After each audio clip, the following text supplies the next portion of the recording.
سلام دوستان، داشکیا هستم. اومدم تو این ویدیو با همدیگه بریم یه نگاهی بندازیم به اینک متاکوست 3S.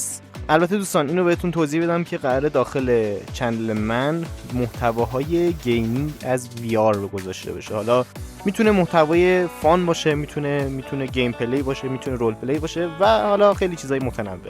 ولی تو این ویدیو قرار بریم ببینیم اصلا این عینک چیه، چیکارا میکنه و یه نگاهی بهش کلا بندازیم. و اگر خوشتون اومد حتما سابسکرایب کنید، لایک و کامنت هم یادتون نه. خب دوستان، اینجا که دارید نگاه میکنید استودیو که نمیشه اسمشو گذاشت، یه استودیو خونگیه که من براتون اینجا میخوام تولید محتوا کنم و امیدوارم ازش لذت ببرید. ما اینجا چندین تا پنجره باز کردیم، پنجره دیسکوردمون، پنجره منوی خود متاکوستمون، توییچ میتونیم اینجا توییچ ببینیم، همزمان میتونیم باهاش یوتیوب تماشا کنیم.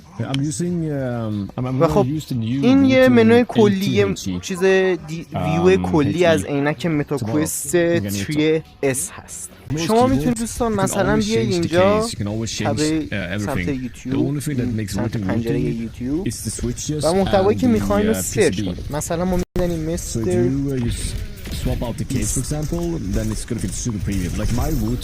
مستر بیست رو سرچ میکنیم و قشنگ به همین زیبایی که میبینید اینجا میاره و ویدیو رو پخش میکنیم و نگاه میکنیم. و خب اینجا هم که توییچ هستش و قشنگ لایو استریم ها رو میتونید تماشا کنین و همزمان به کارتون با حالا کامپیوتر یا کار دیگه‌ای داشته باشید رسیدگی کنید. مثلا ما میخوایم مرورگر رو وا کنیم و اینجا مثلا جیمیلمون رو نگاه کنیم، چک کنیم.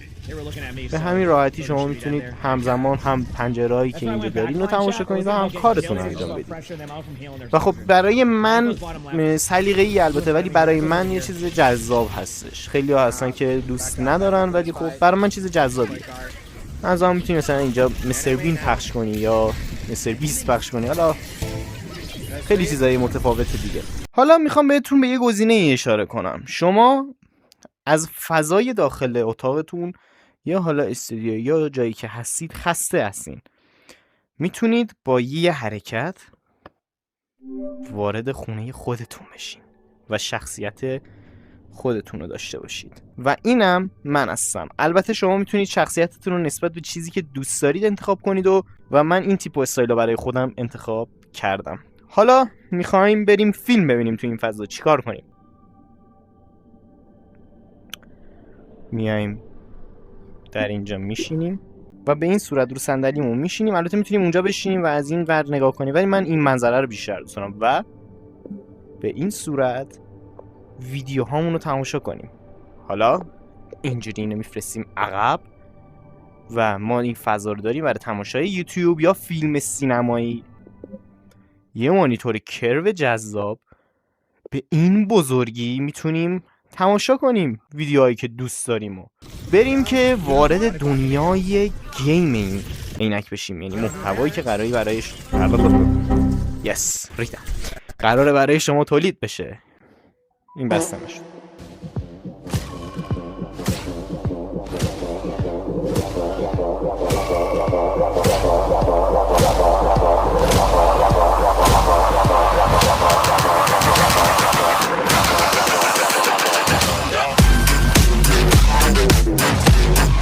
و به همین جذابی دوستان میتونید یه گیم VR به اسم بیت سیبر، البته گیم محبوبی هم هست بین پلیرها، اجرا کنید و لذت ببرید ازش. حالا امیدوارم این موزیکی که داریم پلی میدیم کپی رایت نداشته باشه. خلاصه که دوستان من میخوام براتون داخل چنل محتواهای VR بذارم، گیم پلی ها و رول پلی ها و کلا چیزهای فان و اکشن. حالا امیدوارم خوشتون بیاد و یادتون نره حتما لایک و سابسکرایب منو بکنید. عشقید.